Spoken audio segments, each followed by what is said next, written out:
Okay, good evening, everyone. Happy Halloween. Tonight we're going to be watching the 1988 movie Night of the Demons. And we have Johnny here from the Wild Guys on the panel tonight. What is up, Johnny?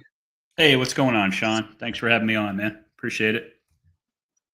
Yeah, thank you too, bro. Thank you for joining me. And yeah, this was kind of a last minute thing, but because you were available to do it, I decided to just take it easy tonight because going out to a Halloween party that would have really involved taking multiple buses and everything. And I was just like, fuck it, man, I'm gonna stay in.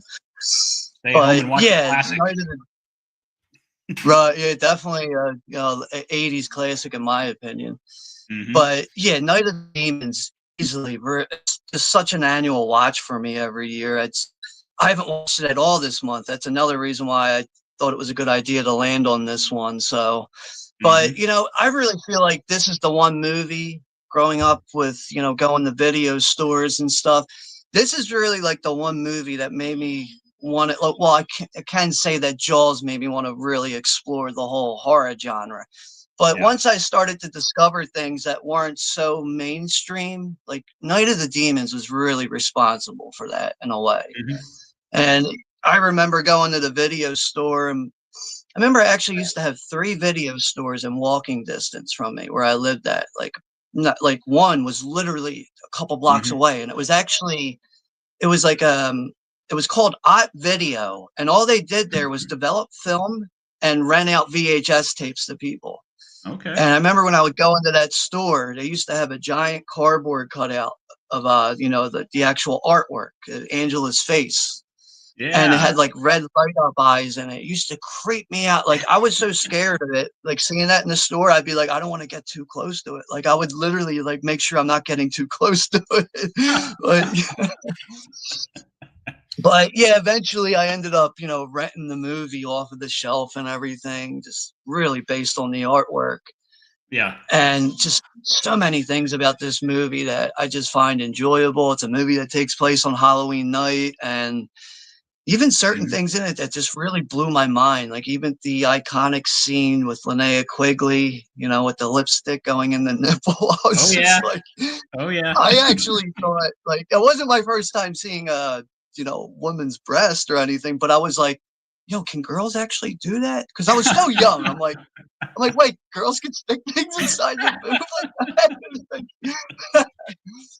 So I think I That. was like maybe like 7, 8, maybe 9 years old when I first Oh saw man. this. It wasn't really till like I know it was like 91, 92 when I first saw this around that time. So, because like, Yeah. this came out in 88 or whatever. But do you remember the first time you Yeah. saw Night of the Demon? Yeah. Yeah. I think I was like 16 and my brother was 15 and we rented it at Blockbuster. We always watch horror movies together. And just, like you said, the scene with Linnea Quigley, and I mean, we loved it. Um, I think they did have some kind of like stand with Angela, some kind of like cutout thing as well. I remember that at Blockbuster. But yeah, we had the Yeah. mom and pop store, but we had the Blockbuster right down the street, so we got everything at Blockbuster. Okay. Yeah. Blockbuster Video, I remember I used to have to go across this main boulevard. And that was like one of the reasons, like the only time I really went to Blockbuster is if my parents or someone was driving me there because it wasn't really in Um, walking distance. So I used okay. to have a West Coast Video that was in walking distance, Hmm. a place a place called Movies Unlimited, which is apparently it's really just a Philadelphia, Pennsylvania thing, I believe. But like, I think they turned into a straight up distributor now, like because Hmm. VHS just faded out with rentals. And then I had this place called Ot Video, which is a place that had the cardboard cutout for Night of the Demons and everything, which was Cool. like really just like a closet store. It was so small, right on the corner and everything. Hmm. But like, yeah, just it was great to have that many options in walking distance to rent Nice. movies and stuff when all that was booming back in the day and all that. Hmm. But yeah, this is just such a staple of the horror genre for me with Night of the Demons. And I know you and I were briefly talking about the sequels, which I think the second movie has its moments, Night of the Demons too. Far Hmm. from perfect, but it does manage to do some new inventive things in the movie. It's Yeah. watchable for what it is, not, the most perfect sequel out there. The third one, I think, is a bit of a disaster, really hard to get through. Yeah. And I personally think that 2010 remake is just completely unwatchable, but apparently some people really enjoy that one. They must love Edward Furlong.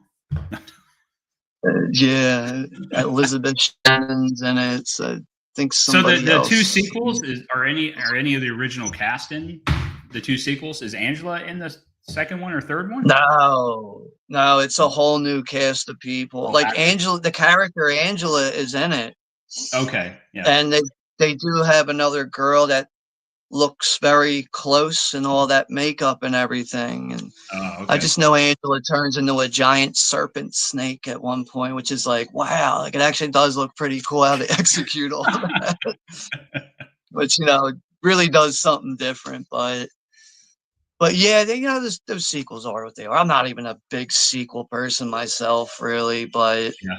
you Yeah. know, I feel like as far as like sequels go in the horror genre and all that, when I feel like they can be effective for like someone like me that's like just can't get enough of horror or can't get Mhm. enough of Night of the Demons, and I might go back and watch the second one. But that third one's hard to get through, though. Really is.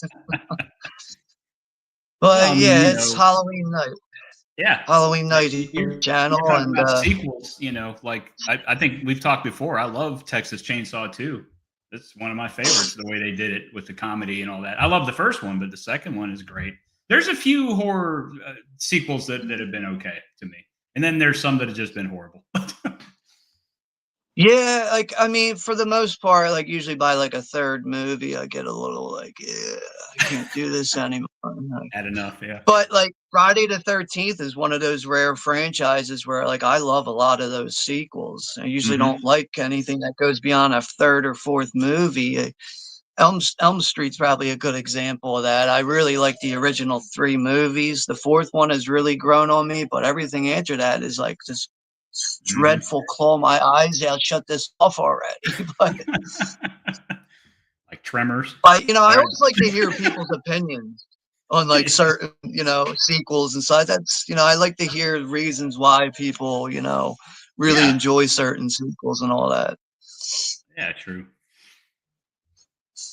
But yeah, let's get to the chat and then we'll, get the movie started here soon. But yeah, the movie's about an hour and a half long. Internet Archive link is provided at the top. Anyone that doesn't own it, you should be able to access that without any issues. It's available on Look Movie. Apparently, it's even available on YouTube also. So, Hmm.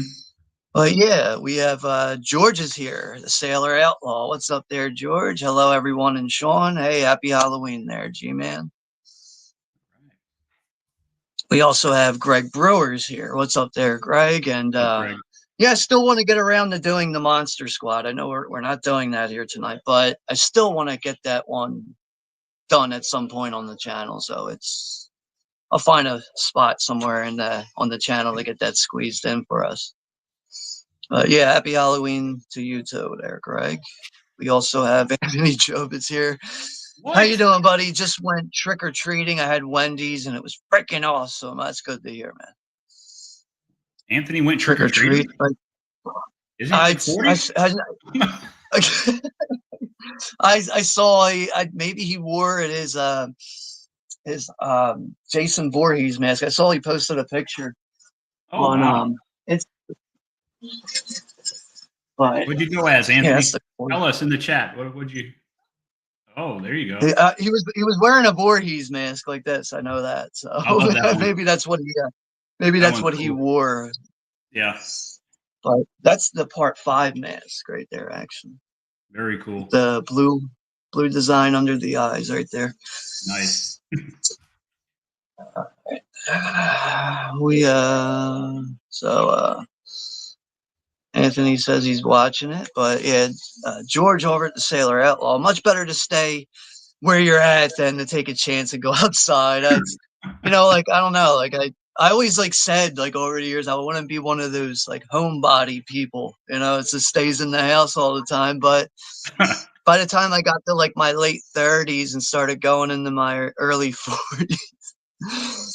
um, yeah, I ended up turning into one of those people kind of just I don't go out very often. Like I don't know. I probably leave the house like to really go out and hang out and do things or go to a bar or something. I probably do that like Yeah. twice a month compared to like I used to be one of those people like after work go to the bar, double shot of whiskey, drinking all night, pale ales and stuff, and then go the fuck home at Yeah. midnight, go to work in the morning. But I don't know, I got a little tired of that. So I think Yeah. everybody reaches that point at some point in their life when they just Yeah. can't, sustain Yeah. hanging out, going out and partying hard and doing all that stuff. I But can't do it because having to work every day and then all the responsibilities. It's like, man, but I still do sports and hang out and do things like that. But I remember when you posted some baseball games you went to. I thought that was cool.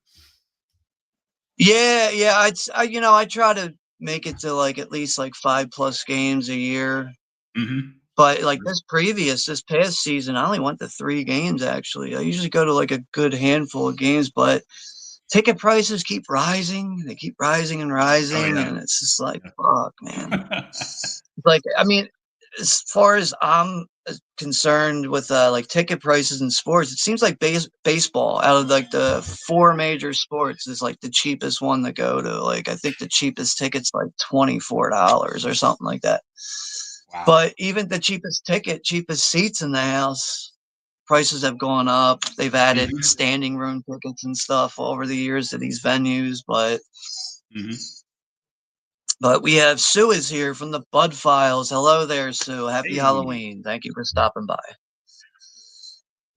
Hopefully all is good with you.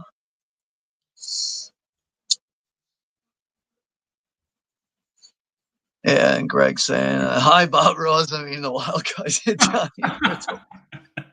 That's my Halloween costume, the afro and all. It's funny to it's funny to see like on Instagram, even on YouTube, like people like taking like Mr. Rogers and Bob Ross and like just doing meme things and stuff like that. And it's just one of Oh the ones yeah. I really enjoyed was like someone like took his hair and like basically like turned him into like a paintbrush and his hair had like all paint and he was like painting a picture with his head and shit. Like somebody even managed to take like Mr. Rogers and Bob Ross and have them like fighting it out in like a situation where he was like painting like a portrait and all this stuff. So funny and weird And to hear like Mr. Rogers like cursing and shit. AI is crazy. The stuff you can do. It's great. Right. Yeah. Like I'm not like one of those like I don't know. I'm not crazy about all the AI stuff, but some of it Mhm. is just undeniably hilarious. It really is. So, Oh yeah. Oh yeah. yeah, yeah. The joys of being a horror movie fan, right? Never gets old, man. So much to offer throughout the horror genre. That's it. But right, Greg, exactly. I Mhm. miss those mom and pop video stores, man. Yeah. I feel like in some ways when I look back on that stuff, I feel like I almost like took that stuff for granted in a way, as if like they would always be around. But the VHS format, just the whole idea of Mhm. renting tapes just fizzed out, unfortunately. And Yeah. as we know now, things just change, times change, and all that. We had one. It was a mom and pop store, and it was videos. And then in the back, I remember when they started renting Nintendo games. It was like the greatest thing on earth. It's like, oh my god, man, you can get all the new games. It was cool. Yeah. Now, it's funny too. Like I remember some of those stores when you remember when Pogs got popular, like some of those stores actually started selling Pogs. And it was like, wow, Hmm. it's more than a video store now. That's what was it? Pogs were like popular, like super popular for like 6 months to a year, and then that fizzed out quickly.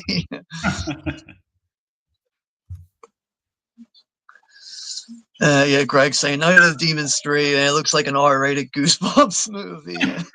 That's cool artwork. I can give the poster some love there. I do like the artwork. Really, that's There you about it. But go. Man. yeah, yeah, I'm wearing a Halloween shirt. I have a trick or treat shirt. I guess it's dirty or packed away somewhere. I couldn't find that damn thing, but yeah, I figured I Trick or was like, all right, treat. next best thing is John Carpenter's Halloween shirt to wear, which is believe I got this at a Walmart for like under $10 actually, this shirt. Wow, that's a deal. Yeah, I Good mean, shirt. Walmart's wise to check for clothing. You know, like the prices are very reasonable. They do have like movie related stuff like that. So they even Okay. have hoodies sometimes. Like I know they had a Nightmare on Elm Street hoodie there for a while that I think it was like $16.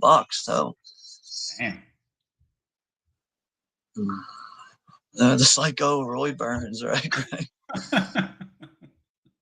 Yeah, Anthony, what did you end up, if you're still here in the chat, what did you end up dressing up as on Halloween? If it's anything beyond what the Instagram picture was with the Voorhees mask. Kojak. When is Telly Savalas? No. The Ultimate Warrior. The ultimate, yeah, something you would never guess. Yeah. I remember on Halloween, that was like a real popular thing with kids. Like they would always have their faces painted with the costume kind of going, or the incredible, or Hulk Hogan, stuff like that. Yeah. But the one costume that used to make me really laugh my ass off was when I would see like some kid dress up as a hockey goalie and he's trying to get up the steps with the Milex street pads on. And it's just like, wow, that must be terrible getting up all these steps at every house. You got to, you know, like those Milex street hockey pads were hard to walk in, man. Like, damn, dude. Make that candy hockey worth equipment it. probably smells like shit, so at the same time. Oh, yeah, man. Yeah, it's like it was like every Halloween I would see someone dress up as a hockey goalie, and I would just be like looking at them like, wow, that sucks. Like it looks like a terrible time you're having over there with that. Yeah. And always like, you know, they would always deck themselves out and look, you know, appropriate. And then, but it's just like, wow, I can see that kid struggling to get up the steps right now. Somebody help him out. But yeah, right. So give him a push down the steps. Now he's gonna get hurt. You know, start throwing pucks at him. Get down. But yeah, so Night of the Demons. Like, yeah, I love the simple concept in this, and you know, directed by Kevin S. Tenney. I think this is easily his best movie. Yeah. But you know, you just had the simple concept of some kids who feel like they're better than going to like the school dance for Halloween, or maybe that's what the story is. They figure, well, let's go to a real Halloween party. And they end up going to this old rundown funeral parlor that's titled the Hull House. Hull House. It has all this murderous history that happened throughout it, apparently. And yeah, so a few kids, they go to this old rundown funeral parlor to party after night, and they end up having a seance, conjure up the demons throughout the house. And yeah, I think the house is like protected by like some line of water that runs around it, if I remember correctly. Yeah. Something like that. And the demons can't cross that line, which is another reason why they're trapped in this house and everything. And once the kids enter and conjure up that seance, it's this game over for all these kids. But I just love that simple kind of concept. Like another reason why I really enjoy the Texas Chainsaw Massacre, like movies like Tourist Trap. You know, you get a bunch of ignorant kids that stumble upon somewhere they're not supposed to be, and they end up paying for it because of some kind of like supernatural force, you know. But I always like that simple kind of concept in horror movies. So yeah, definitely, man. But even the makeup effects in this are just very impressive stuff, man. Oh yeah. And what else did he direct? That guy, was it Witchboard? Did he do Witchboard? Some of those movies? Yeah, he did do. I know he did the first Witchboard. Yeah. Yeah, he did a few other horror movies, but like one other horror movie I feel like really stands out in a way that finally has gotten an upgraded release over the years is the 1989 or 90 movie called The Cellar. I don't know if you ever heard of or seen that one. I've heard of it, but I've never seen it. Oh, I see. He directed that. Okay. Yeah, like apparently he wasn't even set to direct that movie. Oh. They hired someone to direct that movie, and it turned out the guy had no idea what he was doing. And they were already like halfway in the production, and then they got in touch with Kevin S. Tenney and were like, yo, can you please try to salvage this movie for us. Like, we'll Uh-huh. pay you this, that, and the other thing. And so he came along and was able to, like, rescue that movie from just being complete shit. Hmm. And I wouldn't say it's the best movie. It's obviously it's a B horror movie, but it just has that kind Yeah. of creature concept to it, as a monster that's like living in this basement. This kid and his family move into this house, and he's like the one who really experiences this creature. It even has the actor who plays LG from Texas Chainsaw Massacre in it, which is pretty cool to see him Oh, in that. okay, man. Yeah, I yeah. was going to ask you if you ever But saw the Covenant. Did you ever see that? The one from 2000? I know I've heard of it. It's got Um, Adrian Barbeau. It's got Bill Moseley in it oh yes, I know what you're talking about now. Yes, I have with the seen that. I remember I nuns. saw that on, like, I think it was on, like, the IFC channel. I seen it. Yeah, I've seen it a few times. It's cheesy, but it's just a fun movie. You know, but Coolio's in it. What the hell? Oh, Bill oh, Moseley. Coolio. Do I even remember that, dude?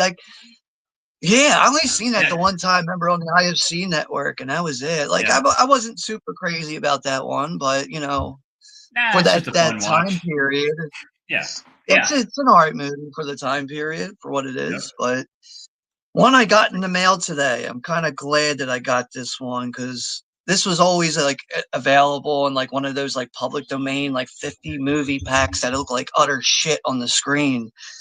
And Hmm. that is the 1980 movie Funeral Home. I don't know if you ever seen this one. Man, I don't think I've ever seen that one. Yeah, it's an interesting one. Very atmospheric for what it is. It does have pacing issues, I'll say that, but just a very unique Mhm. movie though for what this is. And I know Scream Factory, that's this Blu-ray right here. They tried to Hmm. they tried their best to, really upgrade this one. It does have some color timing issues apparently. Mhm. Um Audio, here and there, like, it seems like when, like, someone's like done talking, it doesn't happen all the time, but like when someone's like done talking, it's almost like someone hits stop on the audio. You hear like this click, and then it goes like on record again. But I think Scream Factory really, for what you get with this Blu-ray, they did a pretty good job. But for the longest time, this movie was like 35 dollars on Blu-ray. I'm like, why? Yeah. Why is this movie so much money? So then, finally, I decided to pick it up now because it dropped down to like $17, and I had some like Oh, credit on Amazon that I was able to add on top of that. But yeah, so I yeah. finally picked it up. Didn't come with the slipcover, unfortunately. It is what it is. But Yeah, I'm but looking at about it now. It's got the guy who was in Deranged. Is that Robert Warner? The guy who was in Deranged is in that movie, I think. right, yeah, and also the girl who was briefly in Happy Birthday to Me, the opening scene, that same actress. Ah, okay. Um, what's her name again? Uh, Leslie Donaldson, I think her name is. Oh yeah, Yeah, I see her on here. yeah, I Leslie never- Donaldson. Wow. But I know she's been in some other movies too, but that's like the Curtain. one that really just stands out to me sometimes is Happy Birthday to Me. Yep. But Yeah, I yeah, see just that. very this movie's just bleeding with atmosphere. It really is though. But yeah, I'll I'd say check give it it a out. watch. If you're you're bored on the fence about watching something new or whatever, Hmm. I would give it a watch though. Probably on Tubi. Provide some really. Yeah. Where is that available? I know it is on Look Movie. I don't know if it's on Archive or anything like that, but Okay. it might be on Tubi now that it has like a proper Blu-ray and all that. I know that company overseas, 88 Films, they also released a Blu-ray for it, but Yep, it's on Tubi. I but just checked. Okay, I'll is check it it out. all right? So it probably is in HD because that's one thing with Tubi. Like they always Yeah, have stuff like man. upgraded up to par.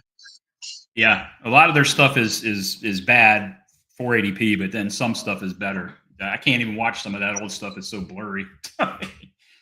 I So, I know what you mean, dude. Like that's another reason why like I really like the Blu-ray format. yeah. Like there's just been times when like I watched like an older movie on Blu-ray and I'm like, wow, dude, I didn't even know there was stuff in the background in this scene. Like it's just certain things will stand out and pop. with an Oh HD yeah. print compared to like a DVD or a VHS that you're just never going to see. And Yep. I mean, like, I'm not fully sold on 4K. Some 4Ks look utterly amazing sometimes. Other ones where I'm just like, I don't see much of a difference here. But like, that's why I think Blu-ray is really like the perfect format, at least for me personally. Yeah.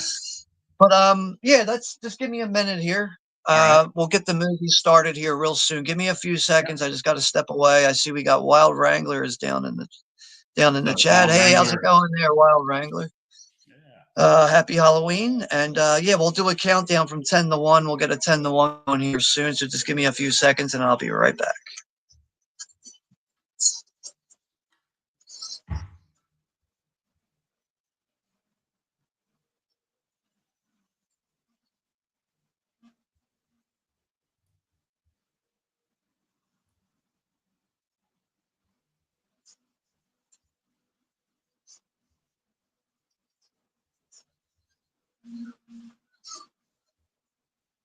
Might be right.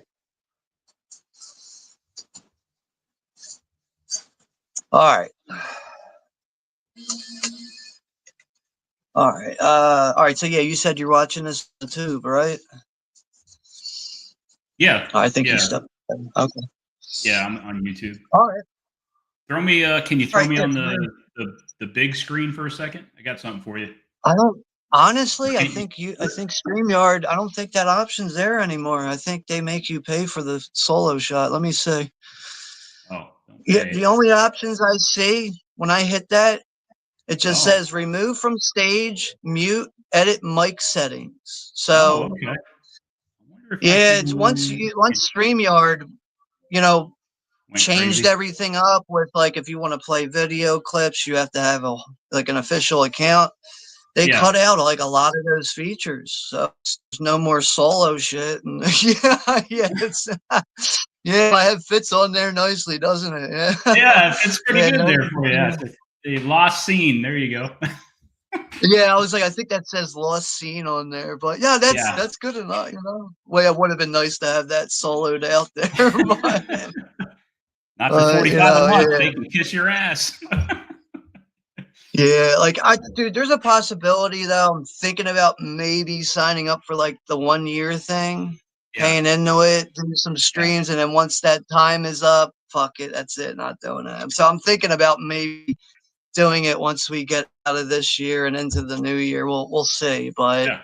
Let me know, man. it's like I I'll don't. contribute. I'll throw some stuff in there for you if you do it. Make some videos. Yeah, I'll stay in touch with you and get it all figured out, but.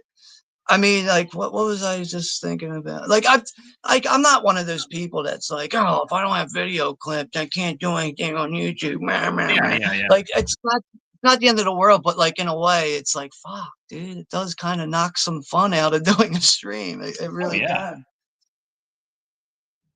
But it just is what it is and all that. And it's also funny because like if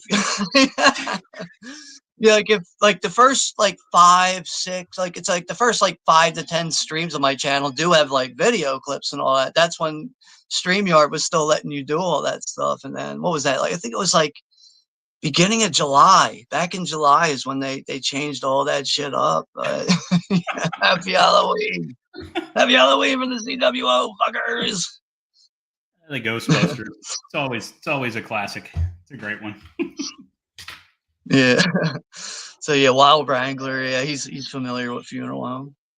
Cool. See, that's another thing. Like, I feel like you either like that movie Funeral Home or you fucking hate it. There's like, whenever I hear people talk about it, there's like no like in between on that. It's like people like that, they really like the movie, or they're like, oh, that dreadful, boring fucking movie. Like, Yeah. really? Like, okay. I think it's the same for like Rabid. Either people like love it, like true horror fans, or they hate it. I don't know.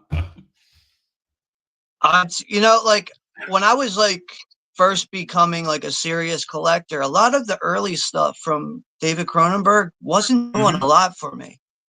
Then once a lot of his older films were getting upgraded to Blu-ray, about 2010 up to now and all that, that's when I was like, yo, all of his movies are just fucking great. So like, I don't like, to me, David Cronenberg, him just, how his movies are so like focused on body horror and everything, like just that body horror concept freaks me the fuck out and draws me in. Yeah. Just like his movie Crash, you know how like the movie Crash, like the all the characters in it are getting off on car accidents. It's just like, what the fuck? Like I had to like a lot of David Cronenberg movies that can really be based on like real life situations will make me do research. Then next you know it, I'm researching so much shit. I'm just like, wow, I can't believe that just like one of his movies can make me go down a rabbit hole of research sometimes. Yeah. But I think David Cronenberg is always such a unique director, and like I feel like him alone in all of his movies, he just finds a way to get under people's skin, and that's just another thing I really Mhm. enjoy about him. And it's hard to pick a favorite from him. Maybe Videodrome. That's the one I kind of resonate the most with. Like first time I ever Yeah. saw Videodrome, I actually had to watch it multiple days in a row because I was like, was this a fucking dream? Like that's another thing. I felt like I had to watch it multiple days in a row to understand what I just watched. Like It's a good another one effect. that's really Yeah. grown on me, like the first time I ever saw Dead Ringers just wasn't Oh doing a yeah. lot for me. I was still like in high school when I first saw it. And Yeah. then once I had an actual physical copy of it and I sat down and watched it, the movie lingered in my head for so long. And I was just like, wow, like I didn't think Dead Ringers would, become Mhm. something to grow on me so much. Like, Yeah. it's I went back and watched Shivers. Shivers had a 50th anniversary this year. I watched that earlier in the month. Yeah, you were That saying, yeah. movie's really growing on me a lot more too. Like I wasn't always the biggest fan of Shivers, but now I really do like that movie. That movie's creepy as fuck. Oh yeah. That's the one in the high rise, right? The, like hotel or something? Yeah, with the parasite fucking Yeah. ground beef looking thing. It's like Man, a there's some worm. gory stuff in that movie. Yeah. Yeah. But like it's almost like just like the people's body language and reactions in that, and how they're just like, hey, you should come out of your apartment and join us. And just like, what the fuck? This parasite that has people like sexually charged in very violent and demonic ways. It's just like, wow, like holy shit. Like I just think sometimes with David Cronenberg's movies and his concepts and ideas, it's just like, wow, this guy really has the balls to go in a direction that's going to just freak people the fuck out. And like Oh that's yeah. another thing I really like about him and his movies. But yeah, I really do enjoy Rabbit though. Like I do agree with you. I feel like you either like Rabbit or it just doesn't Not your do thing. anything for you. But Yeah. I really do like that one.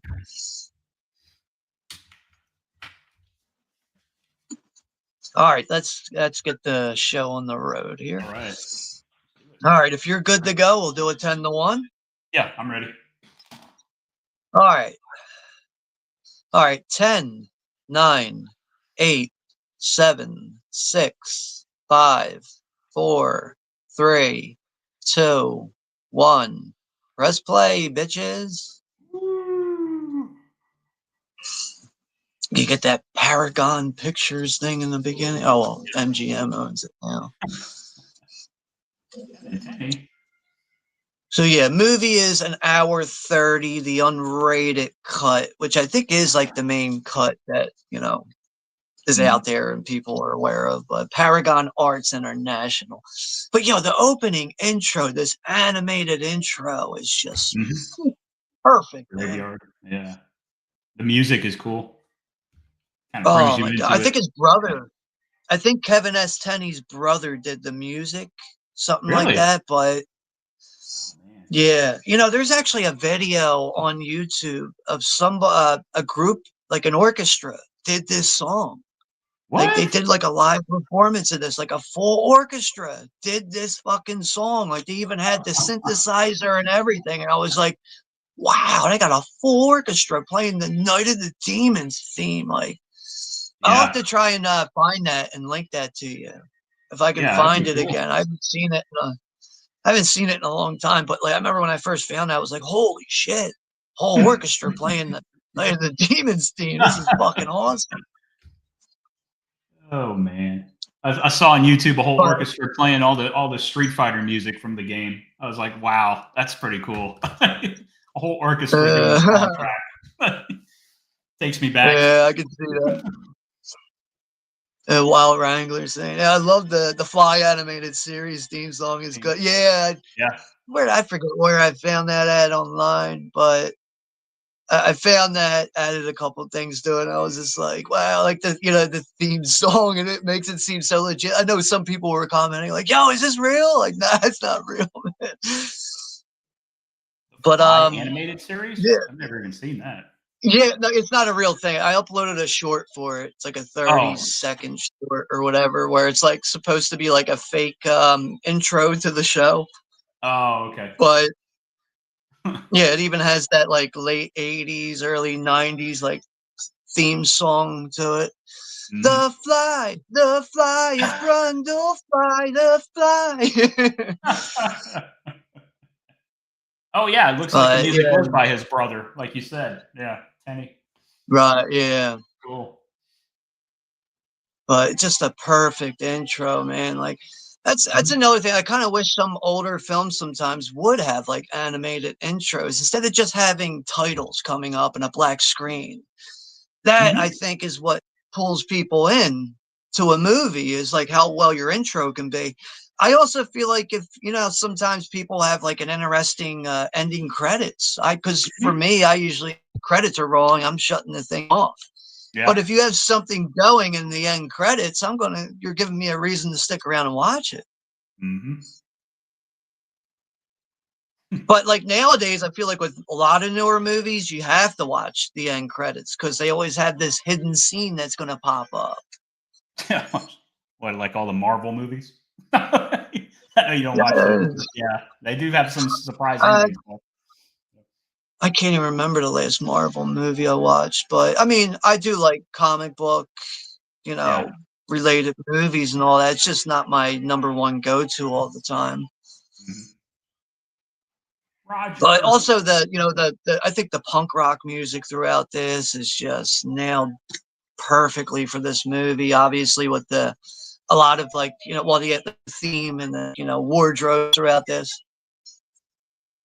Yeah. I mean, like there's times when like you get the boombox that's on like briefly be on the TV. Sometimes I'll hit pause just to read the stickers, all the punk rock stickers on it.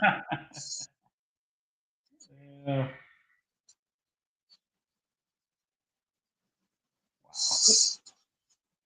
Hey, Grandpa, look in the There he is. mirror.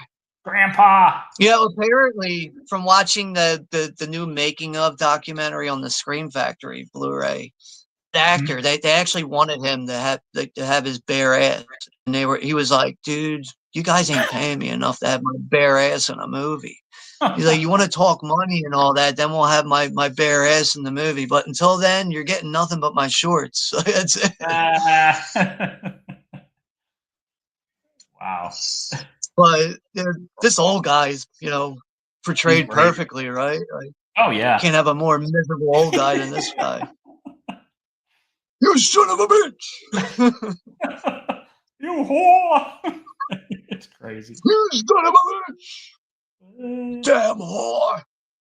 It's crazy what happens to him at the end of the movie too. It's Oh, another yeah. thing that blew me away. Apples. Yeah, razor blades and apples. I remember when I first saw that ending as a kid, I was like, "What the fuck? Like, what happened to The wife's just looking at him, smiling. That's great. him?" I don't need your help, you damn little whore. You damn little whore. I don't want your help for me. I'm great anyway. Damn rotten kids. There he is. Yeah, Ah! he picks up the apple and the razor blades. He gets all excited. Don't get what they deserve.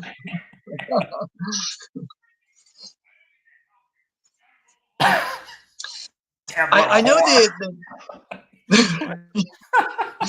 the I know the guy that is playing her date, that fucking jock guy with the blonde hair. I know he's also in the movie Heathers. You familiar with Yeah. Heathers, right? Yeah, Christian I Slater. was reading up about him earlier. I didn't know he was in Heathers. Yeah, with Christian Slater and Winona Ryder. Yeah. Yeah. Yeah, he's Man. like a supporting actor in it or whatever. But Okay. he's in like some other movies as like a supporting actor too. Okay. More low key stuff. I guess you could say stuff like this. Yeah. But yeah, I guess he was typical kind of struggling actor at this time. With some of these these actors back then. But this kid's brother, I mean, this girl's brother is just Jesus Christ, man. His comments, Oh yeah, everything he like, says. yeah, oh, bodacious boobs, sis. You keep going at that rate. I forget what he says the other day. He's like always like, harping on her tits and everything. Yeah, And need somebody to help you pick talking them up shit or on. something. Yeah. He's like talking shit on his mom's food and everything. They Yep. look like sun-dried poodle turds. Oh my God.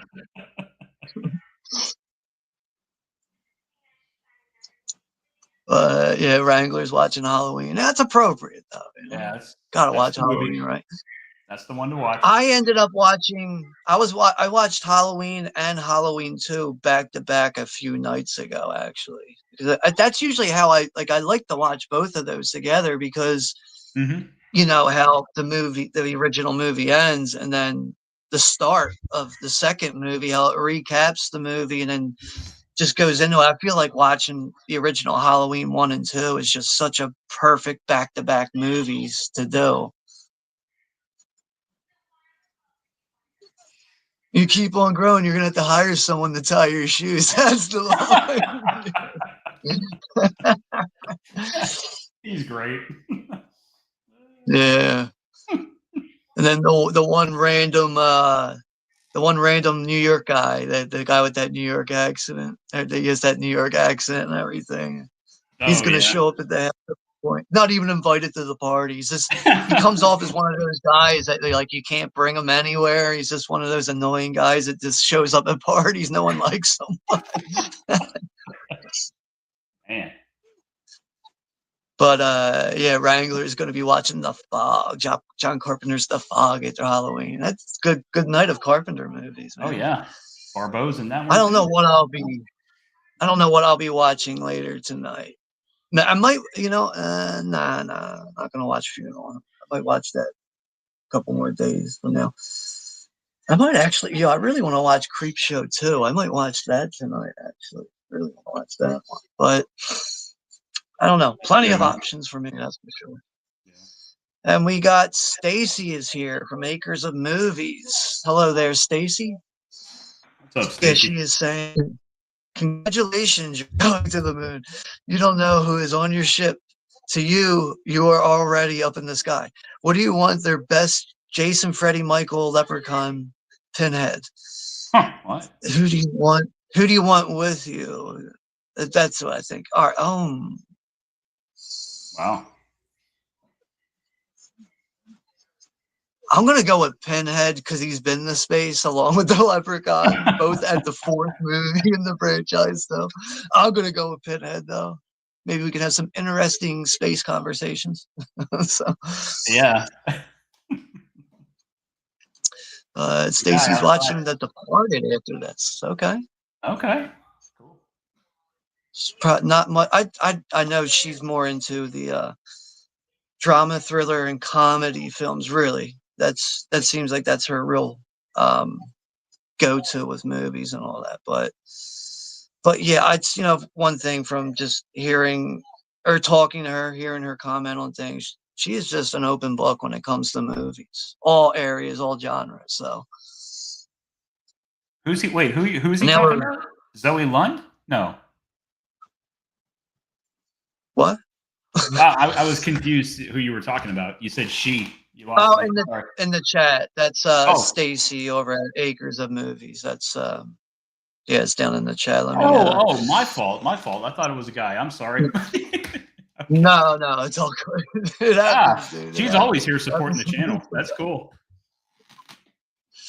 He always has some interesting, cinema related questions. That's for sure. I like that shit. So, but yeah, we're at the convenience store with Angela as she makes her way to filling up a sack full of things as she shoplifts her way out of the store. Thanks to Linnea Quigley. Yeah. Yeah, her and her sour balls distracting the two nerds at the counter. Oh man. But yeah, Stacy says, I love American Gothic. I don't have that one in the collection. That's the one I do remember on VHS, though. It had that classic farmer couple on the front with the pitchfork and everything. But Yeah. yeah, it's one that doesn't get talked about a lot, though. American Gothic. And the new kids, yeah, isn't Lori Loughlin in that? And James Spader, I think's in it. I know I have that on Blu-ray somewhere on this side of the room, but that one has also one thing I think that's cool about that movie. It has a very brief carnival setting in it, like towards the end, which I always enjoy as a really unique way of killing the main asshole in it, James Spader.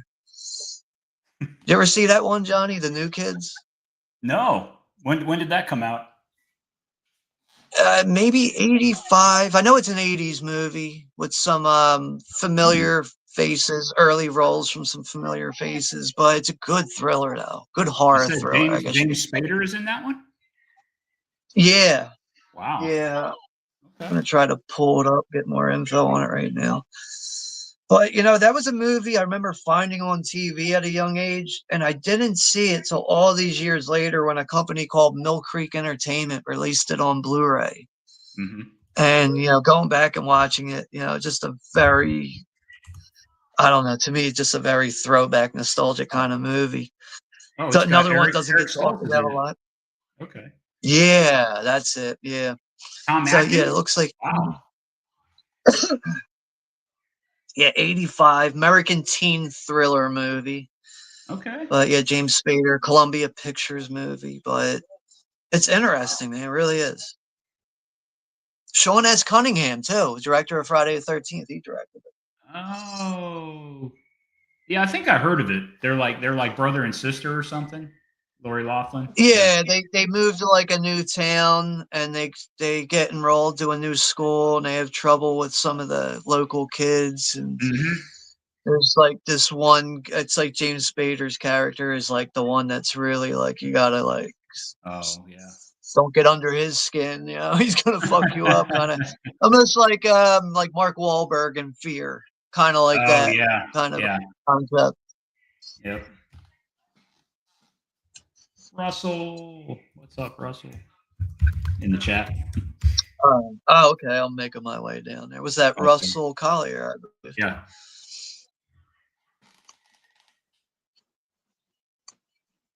So now, what's her name's date? That kid's name's Billy, the little kid, but he just ripped on his mom's The cereal turds. box recipe. Mom, they look like sun-dried poodle turds. She's like, Billy! She gets all bent out of shape. Billy, how dare you? Oh man. But Glad he brought it.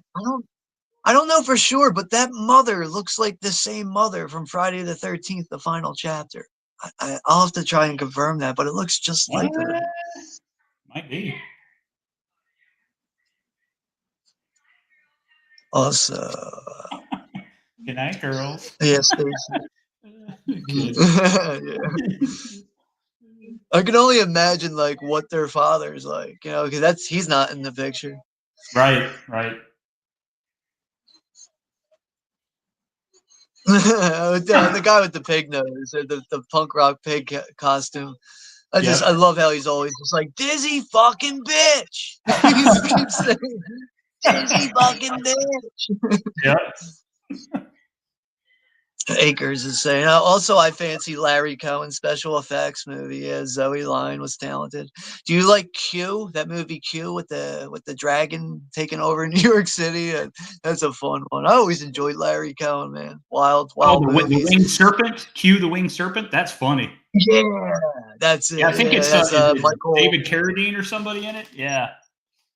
Yeah, he's in it with Michael Moriarty, who is like, a reoccurring actor that Mhm. Larry Cohen, I guess, developed a relationship with. Okay. That Larry Cohen's this stuff. That's always been a big one for me. Obviously, it's a live movie. Those Yeah, are fun. those are good. One movie of his I have an issue with is A Return to Salem's Lot, though. That is one movie of his where I'm just like, what happened, Larry? What happened here? Like, Wow. Glad I missed that But one. yeah, that's not a great sequel there, but that's watchable on a certain level. But I always like Larry Cohen though. It's just fun Mhm. movies from him. Unfortunately, it's another director that's not with us anymore. Mm. But yeah, special effects, man. That's another one I need to get for the collection. I think they made two of those movies, special effects. So who else was in that? Special effects? Remember that? Been a while since I've seen that one. Was that early 80s? It's like early 80s or Or it might be late 84. Yeah, special effects. is that the one with Eric Bogosian where he kills the chick? Yeah, I'm a little fuzzy on that one right now. I just know I've seen it Yeah. on TV before. I just don't have that one in the collection. It's been a while since I've seen it, but Yeah, I think that's the one with Zoe Lund, the girl from Miss 45 that he's talking about, right? yes, That she's talking yeah, about. she Yeah. is Yeah, in it. Yeah, that's a cool yeah, movie. That's a cool movie. Yeah. but yeah, Eric Bogosian's in it too. You're right. Yeah. So now in the movie here, the kids have made their way to the Hall House at the funeral Oh. parlor where they're going to be partying for the night. Yep. You get like a weird mix of kids. You got like one Asian girl, there's a black kid in it, which is like also Yeah. spoiler alert. I feel like you guys, if you're fans of horror, you got come on, you haven't seen Night of the Demons yet, but spoiler alert. Yeah. This is one of the first times in a horror movie where I've seen the black guy survive. So It's true. It's this true. really is like I can't confirm it's the first time a black guy has survived in a horror movie, but for me, it's the first time I ever saw a black guy survive in a horror movie. The Asian girl, she's in what is it, Sleepaway Camp? I think like part 3, one of the bad ones. If I remember Yeah, I that. think you're right. Yeah. I've always liked the first two Sleepaway Camp movies, and I don't think it was wise for them to film parts 2 and 3 back to back because it was so Right. rushed. Yeah. Apparently, Yeah. they were able to film like both movies in like one season. It was like Wow. a summer or going into the fall, but they just did everything so quick. Yeah. And I feel like for what you get with the second movie, it's a good blend of comedy and horror and slasher elements. But Mhm. the third one just really is just I love the opening of the third one when that girl gets smoked by the fucking garbage truck. That shit makes me laugh my ass off. Yep. But the rest of the movie just doesn't do anything for me personally, even though I know people really do enjoy the third one and that fourth Yeah. one. Actually, a lot of times people have to remind me there's a fourth one because that's so fucking bad to me. Could there have been a more shocking ending than the first one? I swear it was like me and my brother when we saw that, it was like, "Oh my god, that's like the ending of horror movies right there." Uh, First time I ever saw it, I didn't know what to do with myself. Like, really, it was just Mhm. like, wait, what's she's Yeah. making that growling noise too? Like, where's that coming from? Like, wait, she has a dick? Like, what's going on here? My brain like just melted through my eyes in that moment. I'm like the little kid watching the Silver Shamrock fucking giveaway at 9 o'clock. Yep, yep. For anyone that did watch the big giveaway this year, hopefully you did not turn into a pile of insects. Hopefully not. Yeah, Stacy's mentioning a remote control. Kevin Dillon also, horror. Spontaneous Combustion, another Toby Hooper movie there with Brad Dourif. Yep. And there goes Russell Collier. What's up there, Russell? Happy Halloween. Thank you for stopping by. Hopefully you're having a good night watching the Junkyard Dog with Brad Dourif, speaking of the devil. Mm. Mhm. Oh, it's, what's her name again? The girl in the Alice Wonderland outfit? Sally or something? I don't know what her fuck. Say, Uh, fuck. I'm so bad with names in movies. But yeah, she's like already complaining, like, can we go home now? Like, really? You haven't even been in this house 15 minutes yet. right. Yeah. A And then huge obviously flashlight. the guy with the Brooklyn accent, Sal. Yep. Say all the flaming hemorrhoids.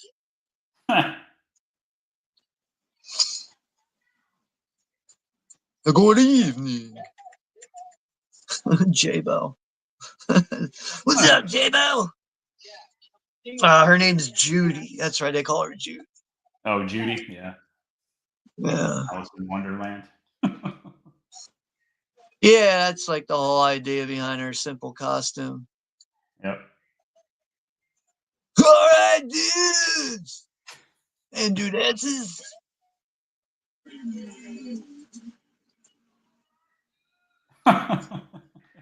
Computer date. It's such a catchy song, man. Yep. Really is a catchy song, man. And the 80s really were just such a unique time, man. That whole decade, like just a very interesting time capsule in history. The music, the outfits, everything. It's awesome. Right. Okay. And how like at the the late 80s era, it became popular to like go to the gym and work out and do shit. Like you ever see Death Spa? You ever see that one? Oh yeah. Yeah, that's a classic, man. Yeah. The whole aerobics and it's working out. far from anything good. I mean, at one point someone gets killed with a frozen barracuda fish. Like the fish comes back to life and like starts like biting some like detective's neck and kills someone. It's like such an absurd movie, but that is the fun of watching that. And you know, I didn't see Death Spa till years later. I remember I was at a video store when we still had all that here and where I'm at, but I saw it like, you know, like they had it available and I was like, look at this artwork. What the fuck is Death Spa and this guy getting killed by this workout machine? Like his ribs are busting open. I was like, I gotta get this. Like, what the fuck is this about? But I didn't see that till about 2008 or 2009, 2010, somewhere around there. But that is a fucking hilarious movie.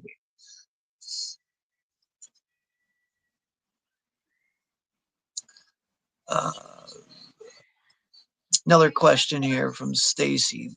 Make James Woods as Dr. Loomis for Nail On. I don't give a fuck.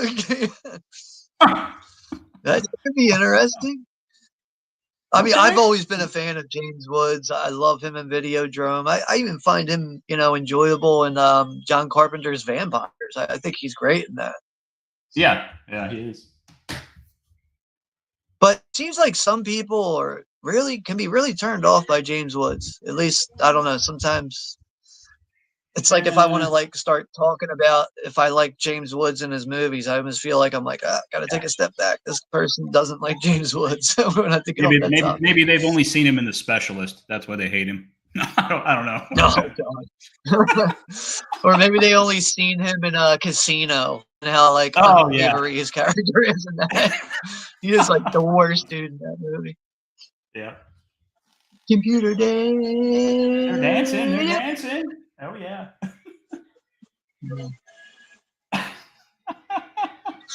Yeah, I love when they find this strobe light. Far out. Wow. Far fucking out. Jay Jensen. Yeah, Russell saying hello. Yeah, hopefully all is good with you there, Russell. Yeah, Stacy's saying Peter Berg calls you on the phone. He says, I know. I'm a famous director now, but I really want to direct and star in a Shocker reboot or Legacy sequel. Can I do that? I'm not the biggest fan of Shocker, but I would be open to that just to see if an attempt at a newer Shocker can be better than the original. I don't know. I feel like Shocker is a watchable Wes Craven movie, but the movie is hard to take on a serious level. It just gets very, I don't know, just very far out there, and just all the body jumping and that, you know, the killer body jumping and all that supernatural goofball bullshit. It doesn't really work for me. But that guy who plays the serial killer in it, Horace Pinker or whatever, he does a good job as the killer, and I'll give you know the movie that much. But yeah, I'm not a big fan of Shocker though. it would be far down on my Wes Craven list personally. But you know, that is a well favored movie by horror fans, that's for sure. So it's hard to argue that, and you know, as if it's hard for me to feel confident in my opinion on that. But you know, it's you know, it's nothing wrong with liking Shocker, that's for sure. It's just not a big movie for me personally. Roger. So now this is where the kids in the movie, I guess, you know, all the punk rock partying and dancing has gotten played out. So they find a mirror, find a long, what, like a long ancient standing mirror, which they're going to use to conjure up some demons in the house. The Oculus mirror. No, this is different.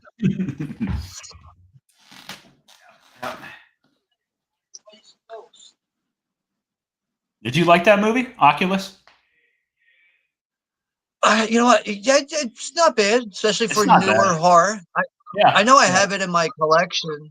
It's somewhere in my collection on like DVD, but yeah, it's okay for what it is. Yo, I don't know if you saw a newer movie from 2020 2024. It was a Shudder original called Oddity. Did you see that one? Is that like where the girl's sister gets killed or something, and she's trying to figure out? Yeah, and like her sister's like, yeah, was it good? Yeah, she's like, dude, I was very surprised by it, and also very unpredictable ending. I think so. It was going in directions where I was like, I feel like I can predict the outcome of this, and I just kept coming up wrong, wrong, and wrong. But yeah, it was interesting though, because like I know that the victim's sister is someone who's blind, but apparently she has like psychic abilities. She also owns like a antique shop that kind of has like this paranormal element to it. Like all the objects in there have kind of like paranormal story or whatever attached to it. Yeah. And no one ever figures out what happened to her sister, so she goes and figures it out on her own and all this stuff. But I just thought the movie was very fresh and new for what it did, and yeah, also does provide some creepy moments throughout it. But I would recommend that one as far as newer horror movies go. Yeah, I've always seen it advertised. I need to watch it. Did you ever see Caveat, the one from like 2020, where the guy's like chained up in the house and he has to like watch you should see it. It's pretty good. He's like he has to watch this like this younger girl who's like deranged or whatever, but he has to be chained in the house. He can only go so far. It's kind of cool how they did it. Caveat? Is that Caveat? I think it was 2020, 2021. Yeah. It's like a psychological thing. I don't know. You might like it. I like psychological horror movies. Yeah. I love that shit, especially the older ones. Apparently, it's another because like Oddity is an Irish horror film. This is an Irish horror film too. Apparently, gripping story about a drifter hired to care for a psychologically troubled woman in a secluded house. It's worth a watch, definitely. That concept is piqued my interest. Yeah, he's just when he gets there, he's shocked because he's got to be chained down, and he can only go so far in the house. So you're like, you kind of feel like you're stuck. You know, what's going to happen to him? You know, is something going to jump out at him? It's pretty good fright kind of thing. It sounds like it in a way, just hearing you talk about it, reading the concept, it seems like it really, like in some ways, probably does its own thing, something kind of new. So, yeah, I'm sure it's on Look Movie or something like that. So, 2020, I think is the year it came out, or it is 2021, but then it does say 20. I don't understand that. But it looks like it was also an independent movie, also on top of that. So. But it was, I think Shudder ended up picking it up. I think that's what happened there. It was presented originally as an independent horror film, and then Shudder picked it up. But yeah, I'll have to check that out though. That's one that definitely flew over my head. Yeah, Russell's saying Stigmata, Martyrs by Boss Hoss. Yeah, is a cool song in this, right? Yes. And we got Shamarlos is here. What's up there, Scott? Happy Halloween. What did he eat for Halloween? That's the question. He's eating pretzels. I love when he's like, I ate a whole pizza. Or he's like, I ate 2 pizzas. Like, what? Are you like, yeah. He's probably like like 120 pounds, 6'1". Are you like, are you pregnant? Or are you attached to someone? Like, it's good to see you're doing good. Yeah, he's eating some pretzels. Oh, okay. Pretzels and bear. Pretzels and bear. Pretzels and bear. Where are you at in the movie? What's going on? But yeah, now you can see that what's her name? Linnea Quigley's character. Something has seeped inside of her. She's not quite herself anymore. But man, I don't know. There is something about Linnea Quigley in this movie. The things I would do to her. Jesus Christ. Hachi machi, honey. Yep. Did you ever see what's the one, Sorority Babes in the Slime Bowl or whatever? That one with her? Yeah. Also, Hollywood Chainsaw Hookers. You ever seen Hollywood that Chainsaw one? Hookers? Yeah. Yep. Yeah. Yeah, she's been in some interesting, fun B movies, that's for sure, man. I mean, you know what's funny? Like, I almost hate to admit this, but there's times I forget that she's in Silent Night, Deadly Night until like I'm watching it. I'm like, fuck, I always forget she's in it. It's like I don't know how that fucking happens. Like the most iconic scene is when she gets fucking, impaled on the deer horns and they're coming out of her tits and everything. But I don't know what it is. Like sometimes I will forget that she's in that movie. But the number one movie for me is Return of the Living Dead, as far as Linnea Quigley goes in her movies. Yeah. Famous scene. Yep. Stacy is saying cocaine was not as widely available during the making of Return to Salem's Lot. That's what happened. I think you gotta be right there, Stacy. Holy shit. All right, everyone. There's no cocaine on the set, so you all just have to be yourselves today. That's what went wrong. Yeah.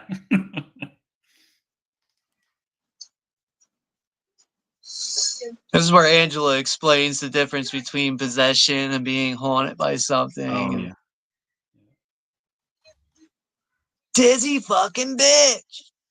Okay.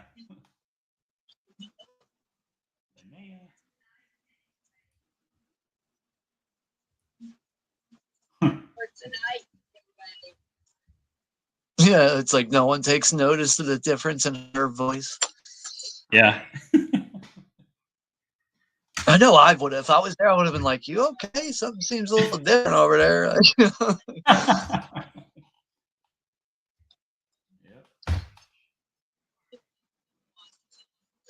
Just because one lame wuss wants to bail doesn't mean we ace this party. I love how these two want to leave the party and they have the balls. They ask for a ride. Like, whew. Yeah. I'm like, you can take the 11 bus now and use your 2 legs and go home.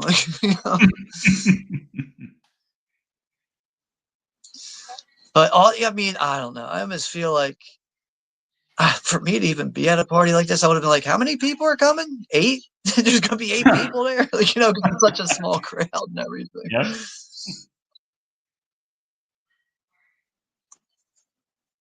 But, they also, as far as like how this is all done and executed as a movie, they really, Kevin Tenney really makes that work. Mm-hmm. But like also because of how run down and like old and decrepit this place is, I feel like this is the type of house where like I'm gonna be keeping my arms like really close to me. Like I don't want to touch anything in here. Like I might I have to get like a tetanus shot getting out of here or something.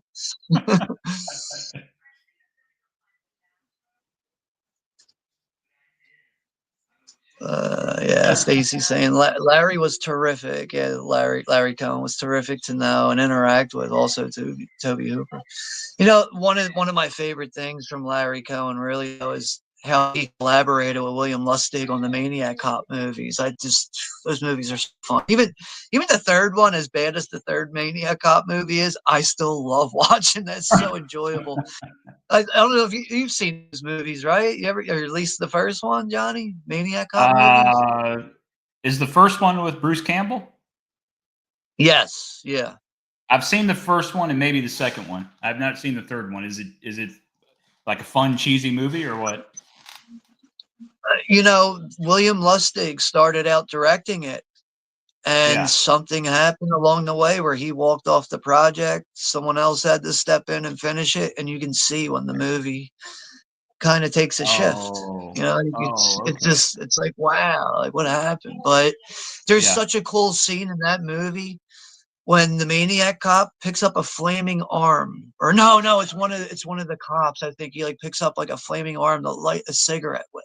It's like the Maniac Cop like it's like blown up or whatever, and his arm's like flaming. He's lighting a cigarette off of his flaming arm. It's just like, fuck, that's so cool. But what's his name's also in it in the beginning? Jackie Earl Haley. He pops up in the beginning of it. Oh You yeah. also have Robert Forster's in it as like a crooked doctor in it, like the scumbag doctor or whatever.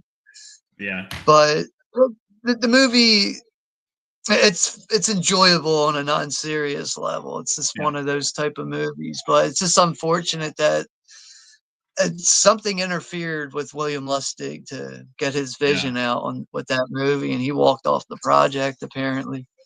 Man, Maniac. That's such an incredible movie. He Yeah, directed that, right? Yeah. I was like, oh my God. yeah, And Savini did the effects, or he was in it, right? Yeah. Wow. yeah. Joe Spinell, one of his Joe most Spinell, yeah. shining moments, really. Besides, him in his like brief starring roles and like The Godfather and all that type of stuff. Yeah. But I don't know, like especially like when he has his first date in that movie with the one hooker, and just how everything leads up. It's so casual, cool, and calm, and then he just loses his shit, strangles Yep. that lady, and scalps the shit out of her. Yep. The shotgun through the Yeah, car window also. That was crazy. yeah, that's definitely one Iconic. of the most iconic scenes. Like, apparently William Lustig and the film crew, they didn't have a permit to actually be on that area in New York to Oh, film that. yeah. They showed up on scene. They were like, set everything up. Hurry up. Set everything up right now. We're going to roll camera and we're going to get this shit and get the fuck out of here. Because if they spent too much time there, the police eventually would have showed up like, what are you guys doing? You have a permit to be here and doing all this? But apparently they executed that whole scene without a permit. It's like, talk about Wow. guerrilla filmmaking. Wow. I didn't know that. Yeah, Russell's mentioning I love Miss 45, great revenge movie.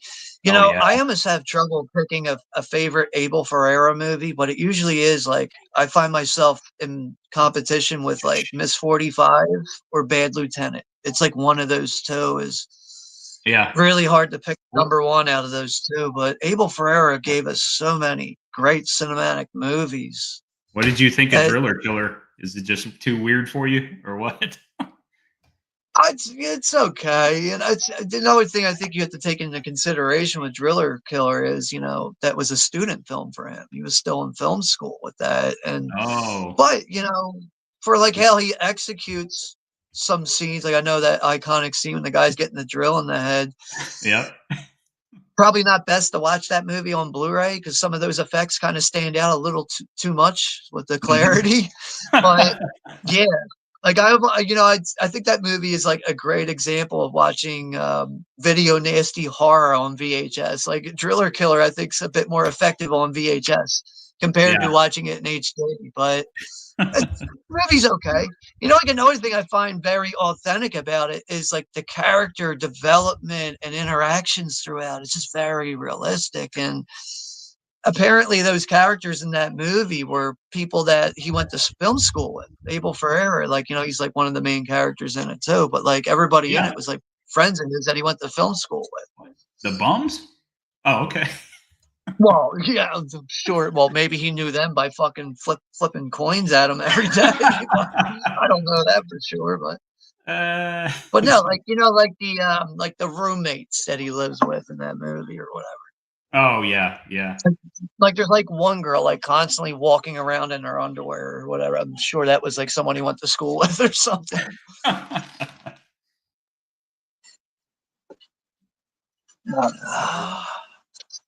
So now this is like the first instance in the movie with Night of the Demons where, Roger and that other complaining girl, they're Yeah. trying to leave the house and they can't find the entrance. Everything's been closed off. Hmm. And they keep walking around the house and they realize like, the way to get in is completely closed off by this brick wall now. But like I feel like if these two aren't such crybabies, they could be like, yo, put your hands up and I'm going to leap me up and I'll get us out of Yeah. here. Yeah. Exactly. Let's use our head. Let's use our head for a minute and figure out how to get out of here. Because that wall is like maybe 8 feet tall. So it's Yep. not even that high up. But the camera work does a good job at, kind of throwing you off on that. They don't have like that. Or like the camera shots don't focus above the wall really. Hmm.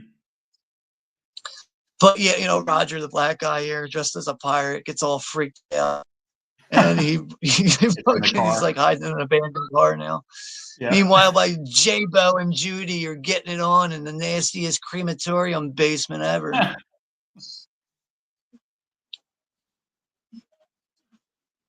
Yep. But it's I as we know. were briefly talking about the Night of the Demons sequels. I would, I'd say if you're a big fan of this movie, like you really do like this one, give the second one a try. It might do something for Okay. Okay. you.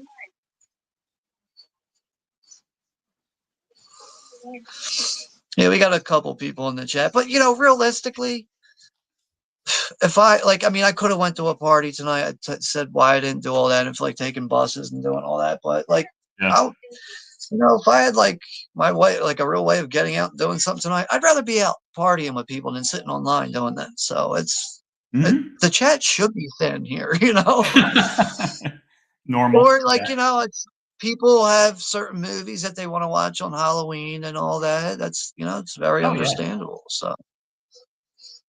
Did you give out a lot of candy? You have a lot of kids come to the door or no?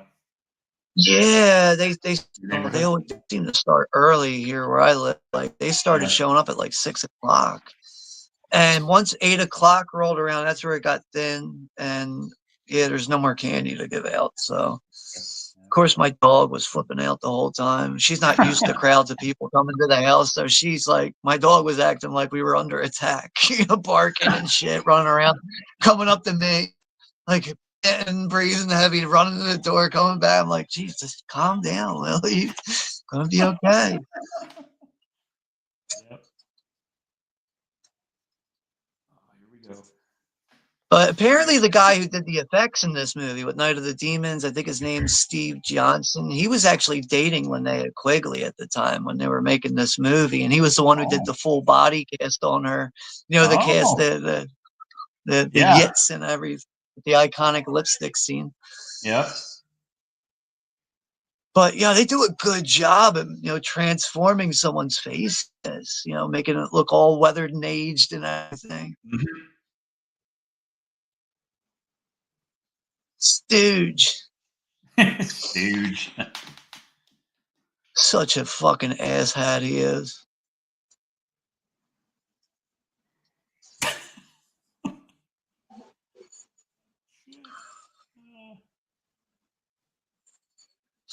So Shamarlos is watching The Men in Black. Interesting choices on Halloween night. Yeah. Yeah. Hey, to each their own with that, not the end of the world.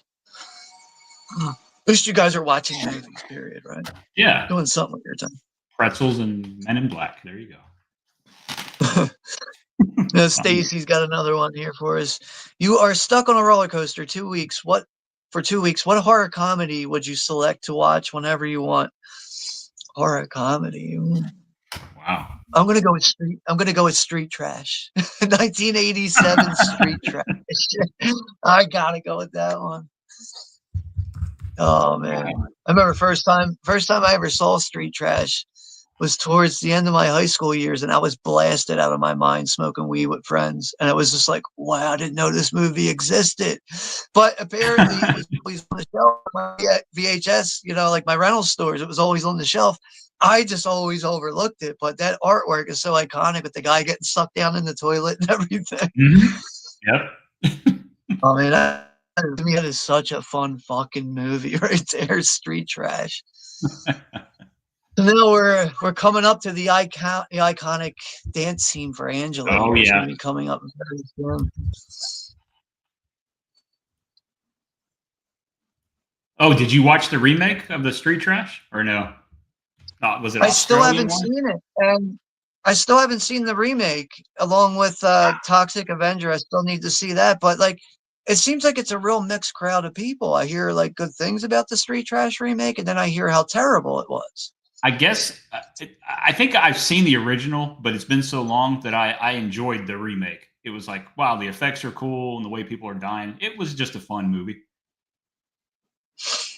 I mean, Worth based watching. on what I heard, it sounds like I really just have to see it and make my Yeah, own decision there. So, yeah.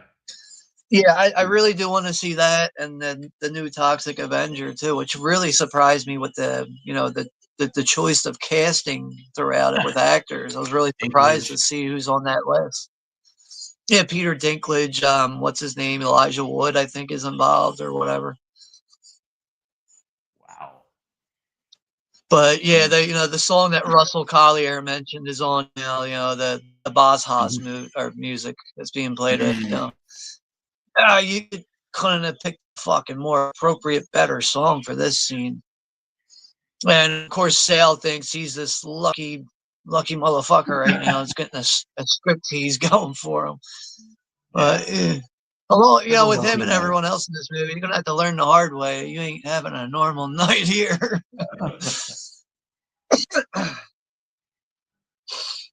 um, Ooh. speaking of like newer movies and stuff, even here's another one here that I really enjoyed from Shudder. Did you see When Evil Lurks yet? Did you see this I've one? seen it. I've seen it. I wasn't blown away. A lot of people were blown away, but I thought it was good. You must have really liked it, I huh? just I mean, I wasn't like best movie of the year, but Yeah. I found the concept of how evil itself is contagious in the movie. I Hmm. just found that to be so fresh and just very intriguing. It Hmm. pulled me in, and that gross guy on the bed too is like, Yeah. dude. There was seriously scenes where, like in that movie, where I was like, yeah, I'm kind of getting a little nauseous right now looking at this guy. It's The effective. guy was so fucking gross, man. Mhm. But I know you're used to what was that? Your old channel name was Foreign Horror and More. But this holiday season, I don't know if you ever seen Deadly Games, Dial Code Santa Claus. That's one I want to get done on the channel this holiday season. No, what's that all about? Well, apparently that is like the original Home Alone. It came out in like 1989. The Oh. concept is like this: there's this little kid. His mother is like the owner of this toy store, so he gets all the new toys and all this shit. Hmm. And one Christmas, his mom has to work overtime, so he's stuck in the house with his grandfather. And he just every day, like this kid, literally does like nothing all day but like play with his toys. And like he likes to run around the house like dressed up as like Rambo and shit, playing with like Hmm. toy guns. And but apparently there's this psychopath who escapes from like a mental hospital, and he ends up getting a job playing a Santa Claus. He gets fired very quickly for like slapping a little girl or something like that. And the person to fire him is the little kid's mother. And he takes it personally and decides to get Oh. her information, gets her mailing address and everything. He decides to go to the house and kill everyone.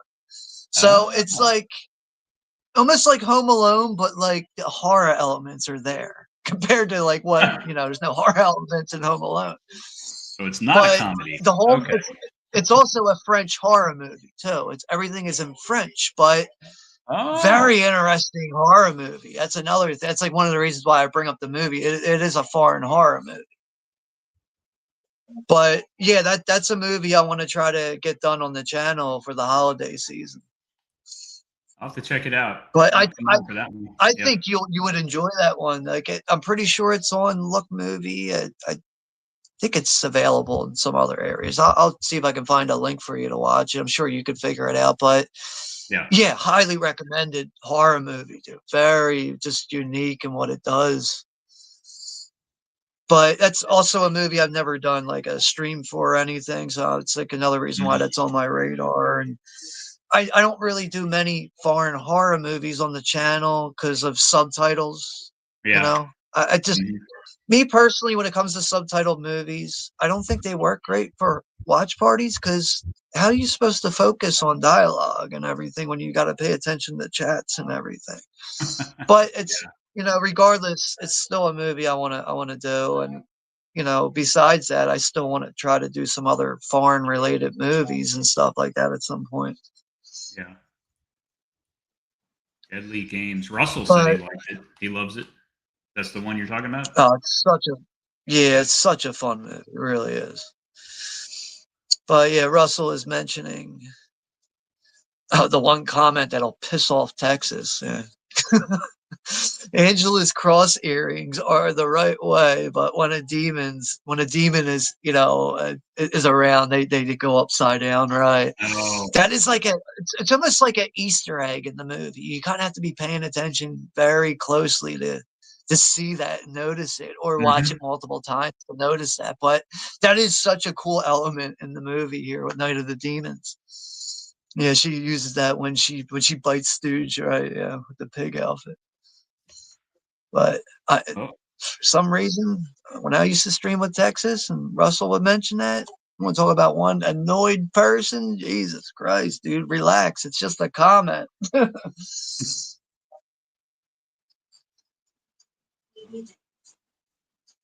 some lipstick. Now, what's it? Yeah, we're coming up to that. We're getting. Oh yeah, here it comes.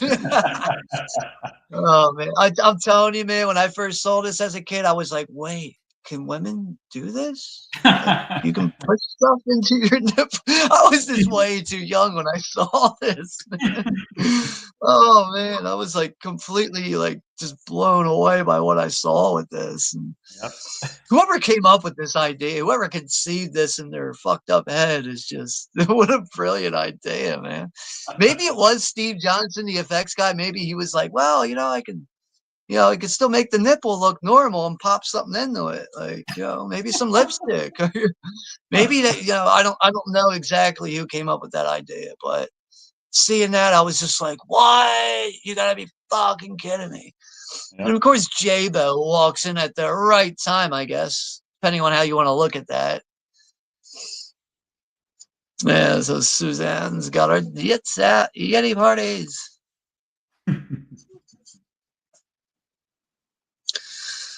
So yeah, Stacy's saying, yeah, the Akkads are like, what the fuck? How long are we gonna wait till we start printing money again? Make more Halloween movies. Who do you think they will sign? Hopefully not David Gordon Green, that's for sure. But I don't like, to me, like, I don't even know why Halloween has had so many movies, because like, how far can you take the concept of a guy who can't kill his fucking sister? Yeah. So now Sal, you know, back in the movie here, Sal realizes Angela ain't quite herself when she turns around, like, oh hey, I was just warming my hands by the fire, and her hands are on fire. Look at his face. Yeah. Get out of here.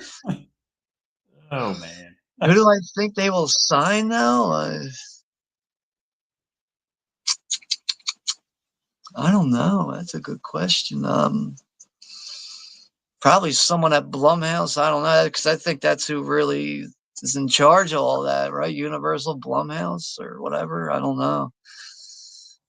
But you know, I was very open-minded with the new Halloween trilogy. I really was, and no, it's not aging well at all for me.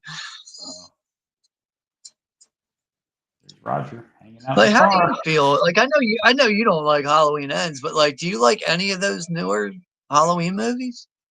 Not really.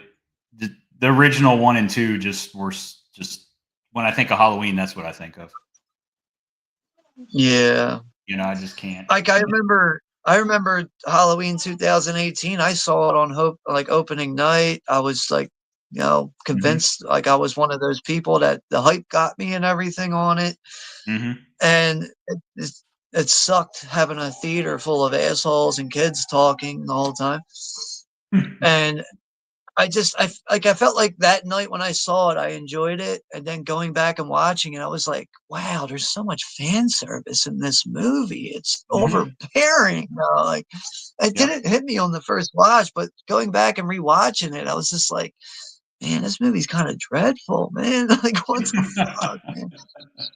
And, Halloween Kills really had some good moments in it, great ideas, but also just a lot of bad ideas in it. And Yep. I thought Halloween Ends had a fairly good start in that first 30, 40 minutes, and it just spiraled quickly. And the whole idea of like, well, Michael Myers is just old and he's accepting the fact that he's never going to kill his sister and he's stuck in the sewer. Like, why? Like, who in their drunk ass mind would think this would be a good idea for a movie? Yep. I don't know. To me, Laurie Strode, as far as like the first two Halloween movies go, nah, she's in a mental hospital somewhere. She ain't leaving. She's Hmm. stuck. She's fucked Hmm. for life. Yeah. Not, no, I'm a survivalist now. I got booby traps all over my house, motherfuckers. Like, just, nah, it Oh, ain't happening on. wow. Okay, you did Now some Susanna's transformed. Look at me. man. Great eye gouge moment, right? Yep. Ah, Yep. rest in peace, J-Bo. You should have hung out with your prudish girlfriend. And the rack on that Asian girl. Holy moly. Oh yeah. Haba, haba, haba. But I like I like their thinking though. Let's put this coffin to good use. Let's have sex in it. And of course, Stooge comes in. He's been transformed into a demon after having his tongue bit off. That was a scene that really freaked me out as a kid too. And he was like making out with Angela and he gets his tongue bit off. That really freaked me out as a kid. But man, he's chopping Max's arm off now with the lid of the Yep. coffin. That's a rough one, man. Ah. All right. Timestamp is currently 58 minutes and 42 seconds where I'm at. So Yep. we got about half hour left in the movie here. There's Roger. Freaking out. Yeah, Russell's saying, let's have an orgy. Maybe if we try hard enough, we can get Jay Hard again. It's an iconic Oh. line there. So many great, quotable, iconic moments in this. Roger freaking out. It looks like you're a little late to figuring out what's going on with Angela there, Raj. Hmm. That is a good line there, one that Russell just recited. Yeah, Russell says he's a huge James Woods fan. Loved him in Salvador, right? I think that is like one of his like best movies, probably in a way. Hmm. Yeah, him with yeah James Belushi and the Thriller Cop. Yeah, Cop, right? Dude. I gotta get that one in my collection. Cop. That's a good one. Yeah, Romero's Bruiser was a fun one. Apparently Vestron Video is supposed to be releasing that. I hope that happens because that's like the one Romero movie that's missing out of my collection. It's not easy to acquire that one. That's I think that came out in like 2002. One of the later ones there from George Romero. Bruiser. Never heard of it. Was good. Yeah, Saw it. yeah, very very interesting movie, especially for being later in George A. Romero's filmography and everything. I would recommend it. Mhm. But yeah, Russell's saying I watched a Halloween horror film called Candy Corn. Yeah, I've seen that one before. As Tony Todd in a small role, one of the executive producers in it. Rest in peace to him. But yeah, I've seen that one before. Okay for what it is. I think that the trailer kind of sells you in a direction that you're getting something that you don't quite get when you're watching it, but watchable as far as newer standards go. Yeah, Courtney Gaines, right? Bob Roy, Wild Wranglers. Yeah, Bob Ross was a drill sergeant. Was he really? Like, I have to look that up now. Like, holy shit, I can't picture that's the that. rumor, yeah. What the fuck? Fortnite, anyway. All right, I gotta go use the bathroom really Okay. quick, so just bear with me. I'll be Yeah, man. right back.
All right, sorry about that.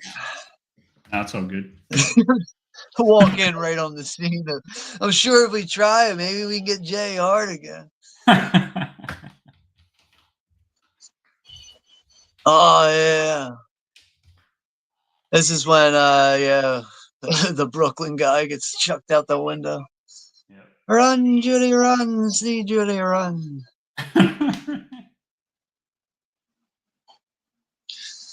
And Russell's saying, yeah, Linnea Quigley wears a ball vagina. Mold from her own vagina. Maje. Bob Ross. Yep. Yeah, Bob Ross. Yeah. I mean, you know, it's between like him and Mr. Rogers. I remember watching the, that shit, like Reading Rainbow, like growing up with that stuff, man.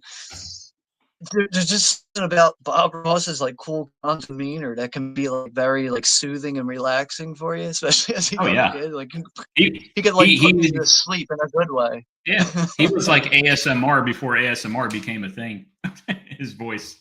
Yeah, Yeah. that's a good example right there.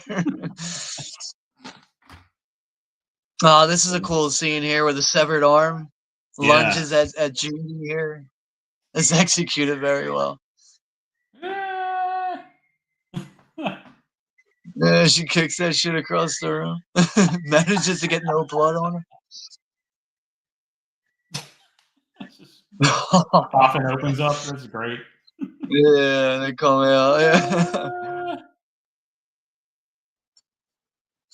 Wonder what the budget was on this movie. I want to look that up real quick.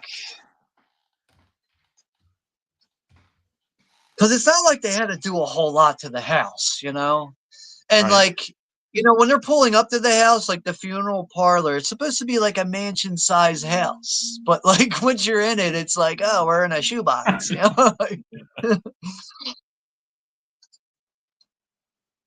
budget was for Linnea Quigley for her body. No.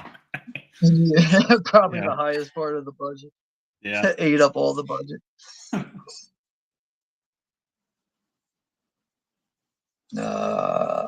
The budget for this movie was, well, I don't know if there is a number for that right now. I just know the box office number was 3.1 million though. Oh. So looks like it did good at the theater and probably rentals and stuff. But shit, that's all right. Let's ask that question more forwardly. Oh man. Hey, my lady's calling. I'm gonna take this call. I'll be back in a little bit. All right, yeah, do what you got to do. I'll be here.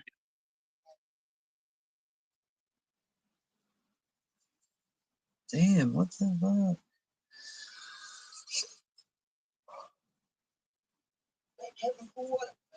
Thank heaven for water pipes. And Sal says here as he's climbing up on the water pipes onto the roof. I always thought that was a funny fucking stupid line.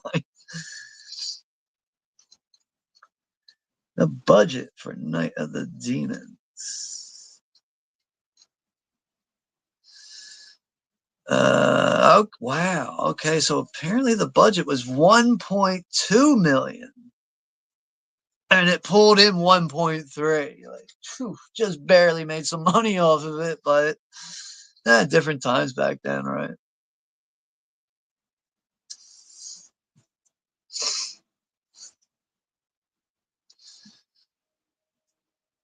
Yeah, Russell saying it. Actors Kenneth Leager started on Barney Miller and Don Caffa, Night of the Living Dead, right? Russell's saying there. Vampire chicks with chainsaws was funny. Yeah, Hollywood hookers with chainsaws. I think that's what you're talking about. Right, Russell. That was one of the better horror remakes, I think, with Elijah Wood, the 2012, installment there for Maniac.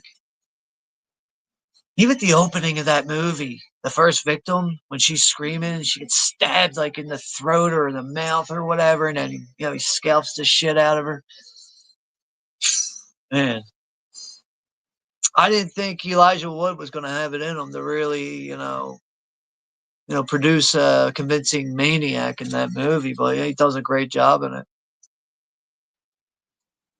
That's why you got to be open minded, man. Sometimes something doesn't look right or seem right to you, or you have the wrong people in place. Sometimes you know, these people putting these movies together, in some ways, they're always going to know a bit more than what you and I, as fans and viewers, know. Just got to be open minded. You just never know what's going to happen. Got to give everything a chance.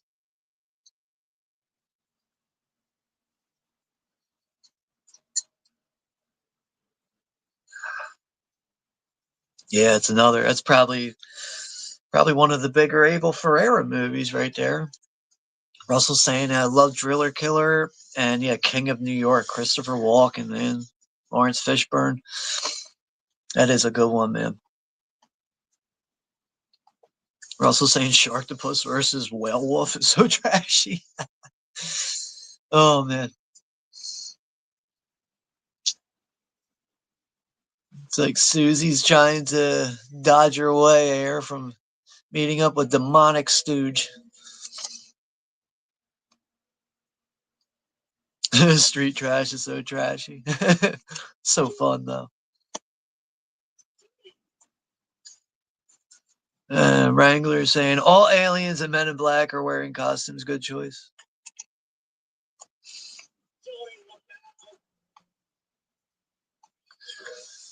Yeah, Deadly Game's so fucking fun, man. It really is, but it's definitely coming to my channel. We're going to be doing a watch party for that one this holiday season. I've never done a stream for that one. Now, yeah, we have done a stream before on my old channel that got terminated for Night of the Demons. So it's just another reason why we landed on this. The fact that Johnny said he was available to do a stream tonight is like the main reason why we put this together. He asked me what I wanted to watch. I threw like a small list of movies that were appropriate for tonight at him, and he mentioned this one. I was like, I haven't even watched this one yet this month, so it's an easy choice for me. But Night of the Demons truly is just one movie. I try not to get through October without missing this movie. And I think it's one of those better horror films that takes place on Halloween night.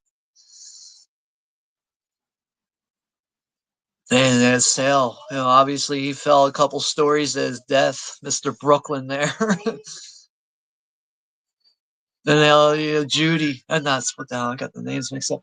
Judy's hanging on the ledge there, fucking demonic stooge there scares the shit out of her. She just manages to fall on that small ledge right there. Of course, Stooge, though, him being all possessed and demoned out, he could just leap one story down to the next. Oh, don't tell me here. Sal wanted to come, so he decided to stick around. God, that hurts my fucking throat doing that. Sal Romero died tonight on his tombstone there. Must be nice to be a demon and be able to just engrave gravestones right on the spot, right? Amongst all these other things that demons can do. Yet they can't escape a line of water that surrounds the house. So they can do anything else.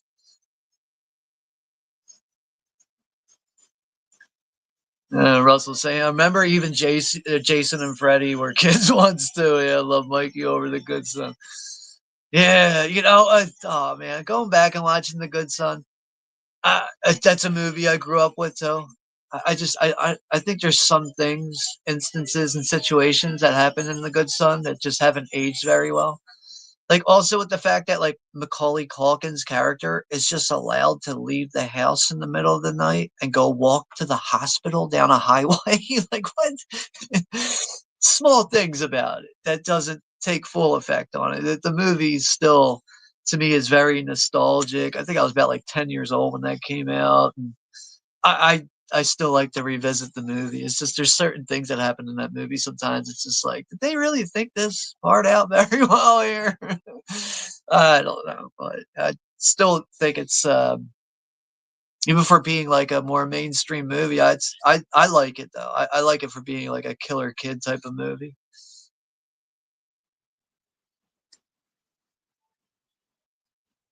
No, so Russell, you noticed the earrings on the first watch. I didn't notice it.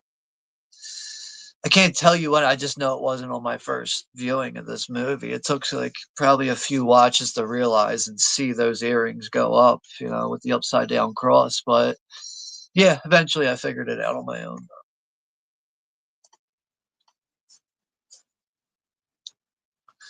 So now Judy and Raj, whatever they're calling them, now they're trapped in the crematorium. It's the only way they can actually keep surviving at this point.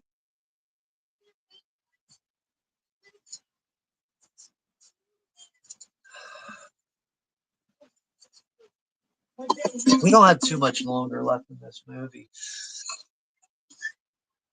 We got about 16 minutes left in this movie, and then we'll, call it a night. We'll call it a Halloween. But yeah, after we're at the end of the month here, we do have one more horror movie coming on November 3rd. It'll be the 20th anniversary for Wolf Creek. So that's the next one we'll be doing on the channel here, coming soon. And after that one is when we're going to finally drift away from some horror movies. We'll be doing the 2019 movie Joker. We'll also have the 50th anniversary for One That Flew Over the Cuckoo's Nest. Really excited to go back and watch that one. It's been some time since I've seen that one. What else do we have? We also have the 30th anniversary for Martin Scorsese's Casino. So we'll be watching that one. That one's a bit more near the Thanksgiving holiday. I think that's like the 22nd, something like that. There's something else scheduled. What else is scheduled? Time. Give me a minute as I double check that. So we also have. All right, so apparently I got to schedule some other things. So I'll have to throw in some other non-horror movies there to focus on throughout November. But yeah, with the holiday season around the corner, I know we will have the 10th anniversary for Krampus. So it's another movie I've never done a stream for. So I thought, acknowledging the 10th anniversary for that was appropriate. I've always enjoyed Krampus. Director Michael Dougherty, who's also directed the 2007 horror anthology Trick or Treat. To me, it's like watching Christmas Vacation with horror elements. Really, it really does have some hilarious moments throughout it. But I know that movie can turn people off because of the fact that, like, the little boy in it, like, the whole movie ends up just being a dream to him. I know that kind of rubs people the wrong way, but I enjoy the movie. I know other people do. It might be a mixed crowd for it, but I enjoy it for what it is. Yeah, the razor blade scene is funny at the end. It freaked me out in a way too. And when I first saw that as a kid with the old man and the razor blades coming out of his neck.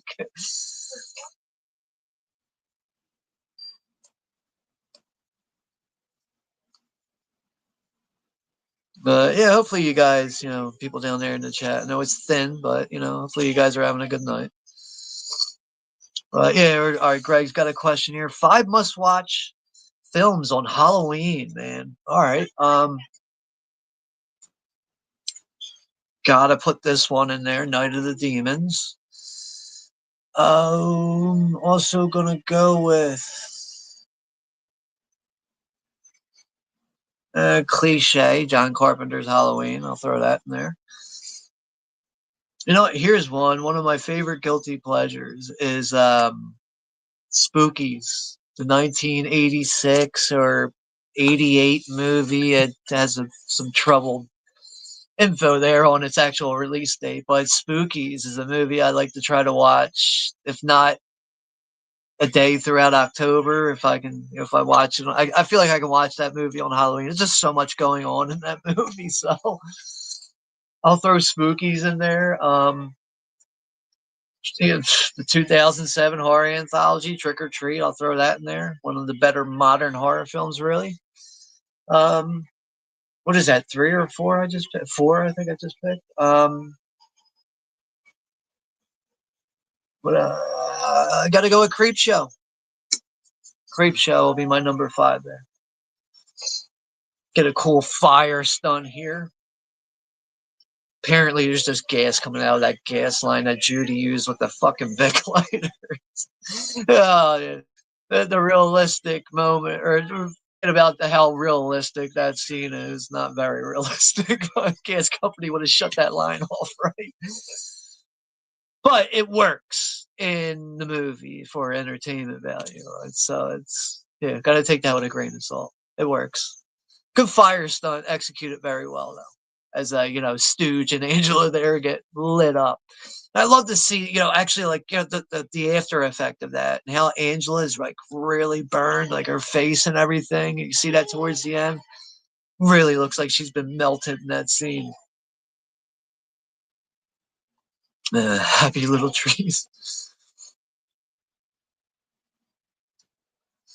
But yeah, Greg, I'm sorry we didn't get to the Monster Squad, but it's still in the front of my head. I do want to try to get that one done. I did watch it on my own earlier in the month, but Monster Squad's always been a fan favorite for me. Yeah, Russell saying horror Halloween film Hayride to Hell, which Kane Hodder, Bill Mosley, Bill Mosley, is a fun watch revenge film. I've never seen that one. I've heard of it though. I'm aware of what you're talking about. I've never seen it though.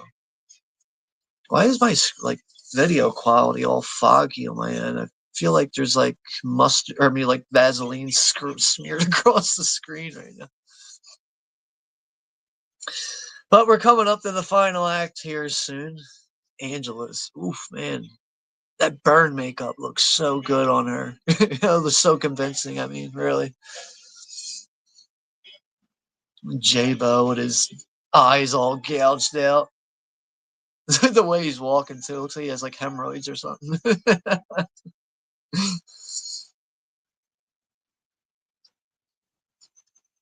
It looks like Johnny had to get out of here, which is perfectly fine.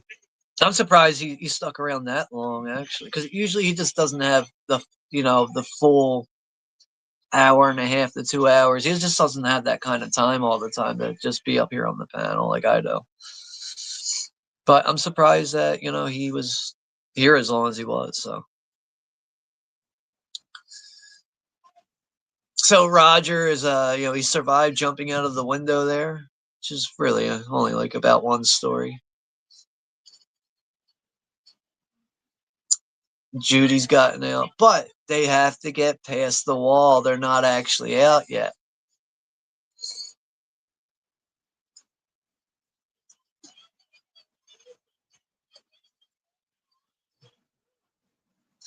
Greg is saying Bob Ross could have done those read-alongs or audiobooks, right? I agree. Has that cool, calming voice for it. So now Raj is climbing up the wall, but gripping tightly on that barbed wire. It's gotta hurt, but you know what? Can always heal up later, right? You'll have your fingers, just get out of that situation. So now he's hanging on the wall as Judy is climbing up. It looks like they're clearly going to get out of this situation. Russell's watching Halloween with the Addams Family. Yeah, I know you like that one a lot, Russell. I haven't seen it in a long time. I would like to see it again, though. So now all the demons are pouring out of the house to try to get their hands on Judy as she climbs up the wall here. Stooge ends up getting his hand on the back of her calf, which ends up burning her. That's another thing with the demons in this movie. If they physically touch you, they can actually burn the shit out of your skin. As all the other victims have been transformed into demons, make their way out of their house. But the look of Angela, even she has the perfect light on her too. That's another thing. It just and then the fog machine that's bursting out behind her is just, oh man, that looks like there's some rough degree burns right there, honey.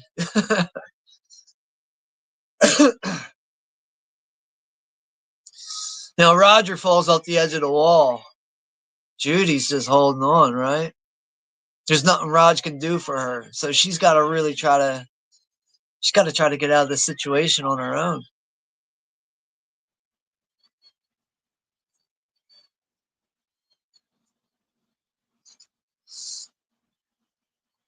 Oh, that's not a bad question, Greg. Should The Burning be remade or a sequel?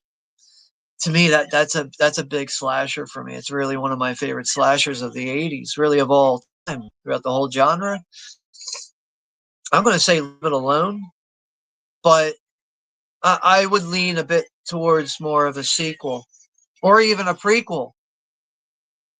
I would even throw a prequel in there, but I don't know. I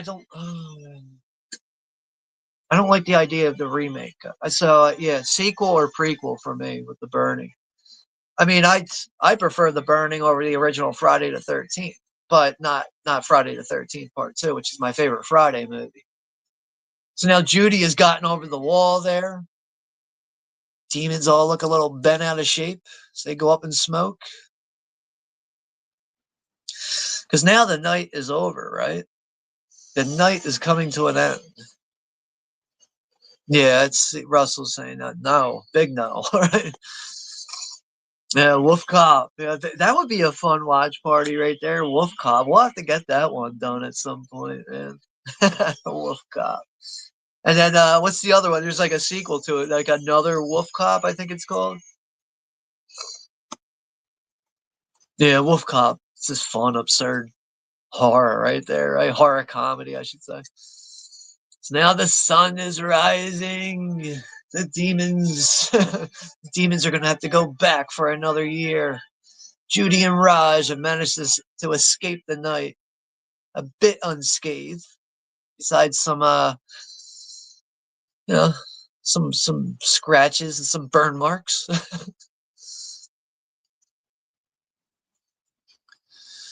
So Greg is saying favorite type of holiday themed horror, Halloween or Christmas. I gotta go Halloween, but Christmas horror movies are so fucking fun, man. They really are. Yeah, out all night, huh? Man, rotten hell, damn kids. You get the old guy here at the end of the movie, all miserable, old and decrepit looking. It looks like looks like his wife's gonna have the last laugh. Her and her demented mindset. Like, why did she make this pie with the razors in it? So, what the fuck? I guess she probably got tired of his miserable bullshit. Yeah, it's all right. So you don't like the pie? Like, you don't have to like be like, man, I'm joking. Like, you just be like, ah, yeah, it was all right, no big deal.